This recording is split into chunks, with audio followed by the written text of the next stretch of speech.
Developing late this afternoon, an appeals court has put a stop to at least the principle of the tariffs that President Trump has tried to put in place throughout this year, but they're allowing those tariffs to remain in place while an appeal goes to the Supreme Court.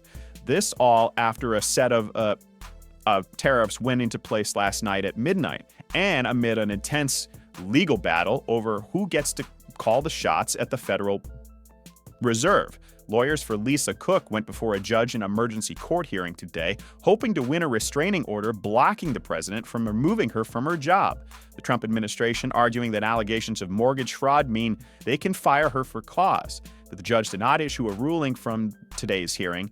They noted, though, the case raises important questions about the independence of the central bank. And then I mentioned those tariffs. It is the end of an era for shoppers who go looking for deals. Billions of packages of so-called cheap goods shipped to the U.S. are now subject to those steep tariffs.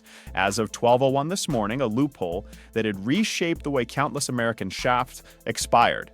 A big change for American customers looking to buy low-value goods from abroad. After nearly a century, the de minimis rule, which has allowed some packages to enter the United States duty-free or exempt from certain taxes, is no more. A massive impact. Since 2015, the exemption applied to packages worth less than $800, allowing ultra-low-cost e-commerce sites to take off, as they sold and shipped everything from clothing to furniture to electronics directly to American shoppers. In 2012, there was only $50 million of inventory entered the U.S. under this exemption.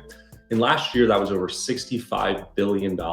Now, following this latest trade move from the Trump administration, all imported goods, regardless of value, are subject to 10 to 50% tariff rates, depending on their country of origin, or in some cases, a flat fee of $80 to $200, but just for the next 6 months. As a result, food delivery services from countries across the world have suspended shipping some small packages to the U.S. It is probable that you may see not only delays in those packages getting here even farther, but often start to see items pop up in the cart saying, here's the new fee for the effective duties and tariffs. So what could be impacted? Trendy sunscreens and serums from Korean beauty websites, matcha from online Japanese vendors, and even recently popular tinned fish from European sites.